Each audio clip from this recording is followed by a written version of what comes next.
പ്രകൃതി ദുരന്തം കേന്ദ്ര നയം പരിഷ്കരിക്കുക, വയനാട് ദുരന്തം അർഹമായ സഹായം അനുവദിക്കുക എന്നീ ആവശ്യങ്ങൾ ഉന്നയിച്ച് അഖിലേന്ത്യാ കിസാൻ സഭ കേന്ദ്ര ഗവൺമെന്റ് ഓഫീസുകളിലേക്ക് മാർച്ചും ധർണയും സംഘടിപ്പിച്ചു. പെരിങ്ങോട്ടുകര കിഴക്കുമുറി പോസ്റ്റ് ഓഫീസിലേക്ക് നടന്ന ധർണ അഡ്വക്കേറ്റ് വി എസ് സുനിൽകുമാർ ഉദ്ഘാടനം ചെയ്തു. 2018 പ്രളയ കാലഘട്ടങ്ങളിൽ സംസ്ഥാന ഗവൺമെന്റ് നടത്തിയതിന് സമാനമായ രീതിയിലുള്ള ദുരിതാശ്വാസ പ്രവർത്തനങ്ങളും സംരക്ഷണ പ്രവർത്തനങ്ങളും ഒക്കെ തന്നെ സംസ്ഥാന ഗവൺമെന്റ് നേതൃത്വത്തിൽ നടക്കുകയുണ്ടായി.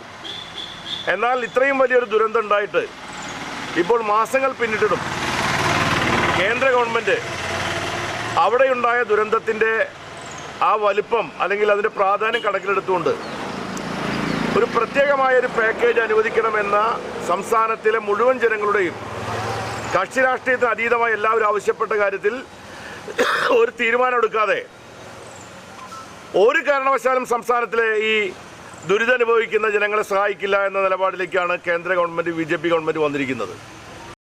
VR മോഹൻദാസ് അധ്യക്ഷനായി. MV Suresh, CR Muraleedharan, KB Joshi Babu, സംഗീത മനോജ്, പ്രകാശൻ കാരാട്ടുപറമ്പിൽ, PK ചന്ദ്രശേഖരൻ, ENR കൃഷ്ണൻ, സുജിന്ത് പുല്ലാട്ട്, വിജയരാഘവൻ തട്ടുപറമ്പിൽ, രവി ബ്രാരത്ത് എന്നിവർ സംസാരിച്ചു.